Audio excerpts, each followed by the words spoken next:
जब इत्तफाक है कि 9 मई के वाक़यात के बाद PTI से अलहदा होने वाले अफराद इस वक्त IPP के प्लेटफॉर्म पर जमा है और नून लीग के साथ मिलकर PTI को शिकस्त देने की उम्मीद रखते हैं। उनमें शामिल हैं जनाब ओन चौधरी, जो कि IPP के तर्जुमान भी रहे और लाहौर से इलेक्शन लड़ रहे हैं NA 128 से IPP के टिकट पे। बहुत बहुत शुक्रिया ओन चौधरी साहब। ये फरमाइएगा कि जो नून लीग के साथ आपकी मुफाहमत हुई है ये कितनी ड्यूरेबल है, क्योंकि शायद ये कोई रिटन एग्रीमेंट नहीं हुआ है, ये ज़बानी एक अंडरस्टैंडिंग हुई है। बिस्मिल्लाहिर्रहमानिर्रहीम। शुक्रिया कामरान भाई। देखें, मेरी जो सीट एडजस्टमेंट है और हमारी दूसरी जो लाहौर से सीट है अलीम खान साहब की, और इसी तरह बाकी पंजाब में भी जो सीट एडजस्टमेंट है ये बिल्कुल हमारी एक अंडरस्टैंडिंग के साथ हुई है PMLN के साथ। और इसमें आप ड्यूरेशन कहें तो ये तो आफ्टर इलेक्शन ही हम कह सकते हैं ना। और इंशाल्लाह हमारी जो सीट एडजस्टमेंट है उसमें हम दोनों पार्टियों की मुशावरत और दोनों पार्टियों की सपोर्ट, अभी मुझे मेरे हलके में उनके जो MPAs हैं जो मेरे नीचे हैं और जो उनके इलेक्टेबल्स हैं सारे सपोर्ट कर रहे हैं। So it's a doable process और अल्लाह का शुक्र है कि ये सारी सपोर्ट के साथ मेरी कैंपेन चल रही है। आपकी चल रही है, मगर ये बताइए कि ओवरऑल पंजाब में आपके कितने नेशनल असेंबली की सीट्स पे आप लड़ रहे हैं और कितनी आपको उन पे कितना कॉन्फिडेंस है, कितनी सीट्स आप जीतने जा रहे हैं? होता है ना कि बास तो हमारे बस जीतेंगे 11 सीट्स पे तो आपकी नून लीग के साथ एडजस्टमेंट हुई है। क्या इन 11 की 11 को जीत सकते हैं आप? जी देखिए कामरान भाई, जब आपका जो मेन ओपोनेंट होता है और जो इस वक्त आप देख रहे हैं मुस्लिम लीग नून और एक हवा बन चुकी है कि नून की हुकूमत और नून के लोग, नून का वोट बैंक सारा जो है एक्टिव है। और जैसे कि मियां नवाज शरीफ साहब की क़यादत और क़यादत में सारे पाकिस्तान में जैसे वो जलसे कर रहे हैं, तो मेरे ख्याल से ये एक हवा बनती है आपकी इलेक्शन की। और ये मैं बड़ा पूरी उम्मीद हूँ कि ये 11 की 11 सीटों में इंशाल्लाह हम आपको अच्छा रिजल्ट देंगे और ये जीतेंगे सीटें इंशाल्लाह। और देखें, आपको अपने वोटर को कन्विंस करना पड़ता है, आपको अपने वोटर को बताना पड़ता है कि हमारी ये एडजस्टमेंट है। वहाँ पे नून का कैंडिडेट नहीं है इन सीटों पे, तो ऑब्वियसली जब मेन कैंडिडेट नहीं होगा और आपकी दूसरी जमात अपोजिशन में होगी, आपके साथ आपके ओपोनेंट होंगे, तो आपका इलेक्शन जो है वो ज़्यादा आसान है। और इसके साथ साथ अगर नून लीग की सपोर्ट भी हो आपके साथ, उनकी जो जमात है, उनके जो वोटर है, उनकी सपोर्ट आपके साथ हो, तो आई थिंक इंशाल्लाह हमारा मैं बड़ा पूरी उम्मीद हूँ कि हम ये सारी सीटें जीतेंगे। कुछ कॉन्टूर्स तय हुए हैं आपके कि विफाक में जब ये इलेक्शन हो जाएंगे तो IPP का क्या शेयर होगा, वफाक में IPP का क्या शेयर होगा प्रोविंस के अंदर? क्योंकि जैसे आपने ख़ुद का एक हवा तो बन चुकी है कि नून लीग की हुकूमत होगी। एक तो आपके वोटर के लिए काफ़ी स्ट्रगल होगी कि उसको वोट दे जो कि आपका जिसको कि जीतना है इलेक्शन, जो हुकूमत में आनी है या आपको देना है।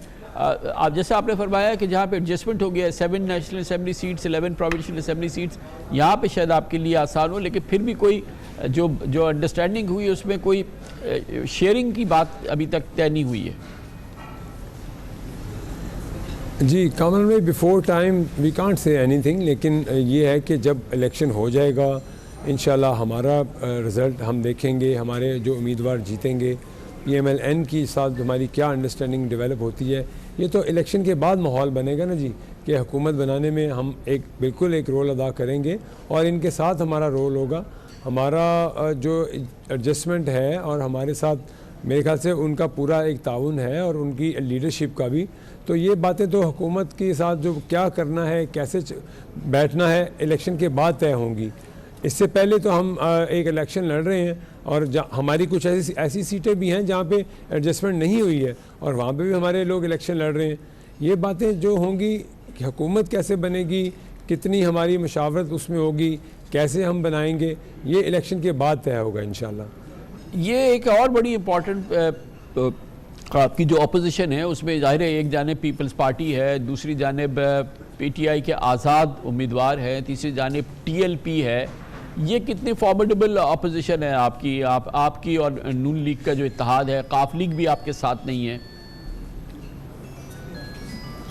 देखें कामरान भाई, आप ये देखें कि हमारी जो सीट एडजस्टमेंट है उस पर पहली बात तो बड़ी जमात का हमारे साथ इत्तेहाद है।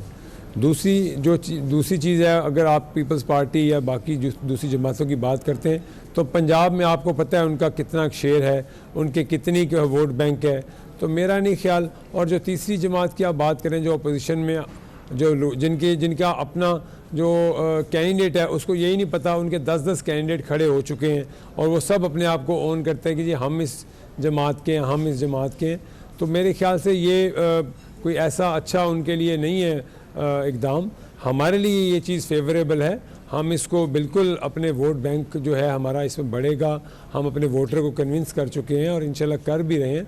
और एक फ़ज़ा पैदा होती है, आपकी इलेक्शन में एक माहौल बनता है, आपका एक स्विंग वोटर होता है जो हुकूमत जिसकी बन रही होती है वो स्विंग करता है वोटर उस तरफ। तो ये आई थिंक वो स्विंग वोटर डिसाइड करता है कि आपका इलेक्शन किस तरफ जा रहा है। अब वो टाइम आ गया है कि वो जो स्विंग वोट है वो हमारी तरफ आ रहा है अल्हम्दुलिल्लाह, और जैसे जो दूसरी बड़ी जमात है PMLN है वो उसके साथ मिल रहा है स्विंग वोट। तो ये स्विंग वोट बड़ी एक मैटर करता है। 30% वोटर ऐसा होता है जो कि आखिरी टाइम पे डिसाइड करता है, और वो निकलते हैं लोग, वो फिर देखते हैं कि किसकी हुकूमत बन रही है। आपको भी इस चीज़ का आइडिया होगा, एक स्विंग वोट खामोश वोट होता है, वो एट द टाइम उस टाइम पे फैसला करते हैं कि हमने हुकूमती जमात को, जिस जमात की हुकूमत बन रही है हमने उसको वोट डालना है। तो ये बड़ा मैटर करेगा इंशाल्लाह इलेक्शन डे वाले दिन, और ये एक बड़ा अच्छा रिजल्ट देगा हमें स्विंग वोट जो होगा। बहुत बहुत शुक्रिया अन चौधरी हमारे साथ मौजूद थे। इस्तेकाम पाकिस्तान पार्टी लाहौर से उम्मीदवार और इस्तेकाम पाकिस्तान पार्टी नून लीग के दरमियान जो मफाहमत है या अंडरस्टैंडिंग है उस पर बात हो रही थी। ये इलेक्शन पहली बार वो इलेक्शन है जिसको कहा ही जा रहा है आज़ाद उम्मीदवारों का इलेक्शन। एक जाने पाकिस्तान तहरीक इंसाफ से मुंसलिक उम्मीदवार हैं जो कि आज़ाद हैसियत पर लड़ रहे हैं, ये एक बहुत बड़ी क़ुव्वत है आज़ाद उम्मीदवारों की। इसके अलावा कई दूसरे सियासतदान हैं जो आज़ाद हैसियत से ही इलेक्शन लड़ना चाहते हैं और आज़ाद सियासत और आज़ाद इलेक्शन और आज़ाद सोच की इस सियासत को वो रिप्रेजेंट करते हैं। उनमें शामिल हैं जनाब मुस्तफ़ा नवाज़ खोकर, आज़ाद हैसियत से इस्लामाबाद की 2 नशस्तों से कौमी असम्बली का इलेक्शन लड़ रहे हैं, और ये सोच जो है जो कि एक आज़ाद क्या सोच भी हो सकती है उसकी तर्जुमानी करेंगे। मुस्तफ़ा नवाज़ खोकर साहब हमारे साथ मौजूद हैं। बहुत बहुत शुक्रिया खोकर साहब, आपने हमें ज्वाइन किया है। ये फरमाइएगा कि बहरहाल इसमें 2 बड़ी सियासी क़ुव्वतें इस वक्त मैदान में हैं, तीसरी को भी अगर आप गिन लें IPP, वरना तो ये इलेक्शन नून लीग और पीपल्स पार्टी का इलेक्शन है। और इसमें जो तीसरी बहुत बड़ी सियासी क़ुव्वत है वो इस नाम से नहीं है, PTI नहीं है, आज़ाद उम्मीदवार है, और फिर आप लोग आज़ाद उम्मीदवार हैं। तो वोट बहरहाल जो तकसीम होगा, एक आम तस्वुर ये है शहरों में ख़ास तौर पे, वो होगा जो PTI को रिप्रेजेंट कर रहे हैं कैंडिडेट, जो नून लीग को कर रहे हैं, जो कि अगर हम गिन ले तो पीपल्स पार्टी को कर रहे हैं। आपको क्यों वोट देंगे इस्लामाबाद के शहरी? जी शुक्रिया खान साहब। उसमें पहली चीज़ ये है कि मैं ये समझता हूँ कि इस वक्त अवाम के अंदर सियासी जमातों से एक बहुत बड़ा बेजारी का अमल भी है। सब पाकिस्तान में हुकूमत कर चुके, लेकिन अवाम के मसाइल तो अपनी जगह पर हैं। महंगाई की चक्की में आजकल लोग पिस रहे हैं, जमातें हुकूमत में रहीं, बार बार बारियां भी सब ने लगाई, लेकिन लोगों के मसाइल तो हल नहीं हो पाए। तो एक बहुत बड़ा तबका अवाम का ये भी सोचता है कि ये सियासत तो हमारे नाम पर करते हैं, हमसे वोट लेते हैं, इक़्तिदार में आते हैं और उसके बाद डिलीवर भी नहीं कर पाते। पिछली 16 महीने की आप हुकूमत को देख लीजिए कि हुकूमत में सारे इकट्ठे बैठे थे, सारे अपने मामलात को ठीक करने में लगे रहे, मुकदमात ख़त्म कराने में, नाम ECL से निकालने में, अकाउंट बहाल कराने में। लोगों के मसाइल तो वहीं पर खड़े हैं।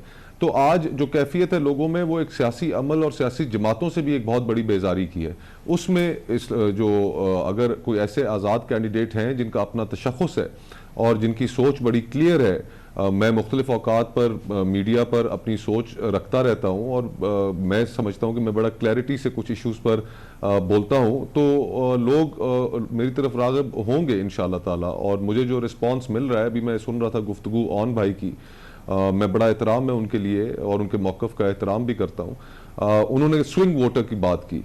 मेरे ख्याल में इस वक्त पाकिस्तान में जो ऑन ग्राउंड सूरत हाल है, स्विंग वोटर कोई भी नहीं है। लोग बड़ा आइडियोलॉजिकली भी क्लियर हैं, नजरियाती तौर पे भी क्लियर है। लोगों को ये भी पता है कि मुल्क में एग्जैक्टली हो क्या रहा है और उन्होंने किन को वोट देना है, किन को नहीं देना है।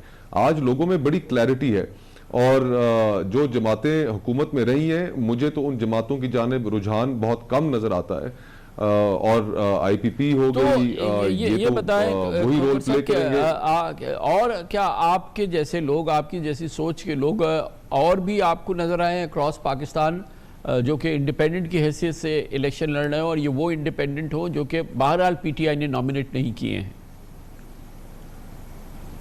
जी, बहुत से लोग हैं हमारे साथ, जो लोग री इमेजिनिंग पाकिस्तान जो हमने शुरू किया उसमें जो कुछ लोग थे, जिस तरह हाजी लश्करी रहसानी साहब क्वेटा से इलेक्शन कंटेस्ट कर रहे हैं, हुमायूं कुर्द साहब भी वहाँ से कंटेस्ट कर रहे हैं, फिर इसके अलावा खैबर पख्तूनख्वा से भी दोस्त कंटेस्ट कर रहे हैं, और सारे यही समझते हैं कि मुल्क को जो रिफॉर्म्स की ज़रूरत है, सियासी जमातें वो रिफॉर्म्स तो लेकर आ नहीं सकी, तो जमातों का बोझ अपने कंधों पर उठाकर अवाम में जाना तो वो जस्टिफाइबल नहीं है। लोग ये बताएं ना कि आप उन इलेक्शंस में उतरे हैं जो कि बेइंतहा टेंटेड इलेक्शन हैं, यहाँ से लेके कनाडा तक और साउथ अफ्रीका तक और ब्राज़ील तक हर शख्स जो पाकिस्तान के इलेक्शंस को फॉलो कर रहा है उसको मालूम है कि ये प्री डिटरमिन्ड इसके रिजल्ट्स हैं, प्री डिटरमिन्ड आउटकम है, ये सब पता है क्या हुआ है, किस तरीके से ये इलेक्शन स्ट्रक्चर हुए हैं। तो यहाँ पर अपनी किस्मत आजमाई कोई एक मौजू फैसला है आपका? ये बात तो बिल्कुल दुरुस्त है कि 2013 और 2018 के जो इलेक्शंस थे वो पोलिंग डे के बाद मुतनाज़े हुए। 2024 के इलेक्शन पहले से मुतनाज़े हो चुके हैं, और ये इलेक्शंस भी नहीं है, ये सिलेक्शंस हैं। इसके अंदर पहले से तय किया जा चुका है कि किस जमात के हाथ में हुकूमत थमानी है, कौन कोalition पार्टनर्स होंगे, एक एक चीज़ तय की जा चुकी है। लेकिन उसके बावजूद हम स्पेस नहीं छोड़ना चाहते, मैं स्पेस नहीं छोड़ना चाहता कि वो एक आवाज़ जो है रिफॉर्म्स के लिए, जो सिर्फ मेरी नहीं है और बहुत से लोगों की है, जो चाहते हैं मुल्क के अंदर इस्लाहात हो, मुल्क वापस पटड़ी पे आए, खित्ते के बाकी ममालिक इंडिया बांग्लादेश कहाँ पहुँच गए, आज पाकिस्तान वही दायरों के सफ़र में फंसा हुआ है।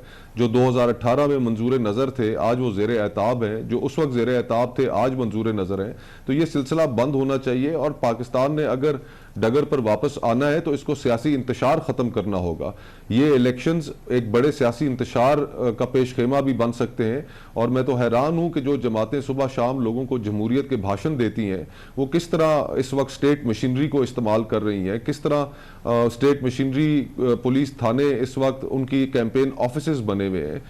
ये सूरत हाल जमहूरियत का भाषण देने वालों को तो किसी भी सूरत कबूल नहीं करनी चाहिए थी, लेकिन आज इक़्तिदार के लालच में वो सारी सूरत हाल को ना सिर्फ मानने के लिए तैयार हैं। आप फेडरल कैपिटल से इलेक्शन लड़ रहे हैं, वहाँ तो पीटीआई का काफ़ी जोर हुआ करता था, एक ज़माने में नून लीग का भी जोर था।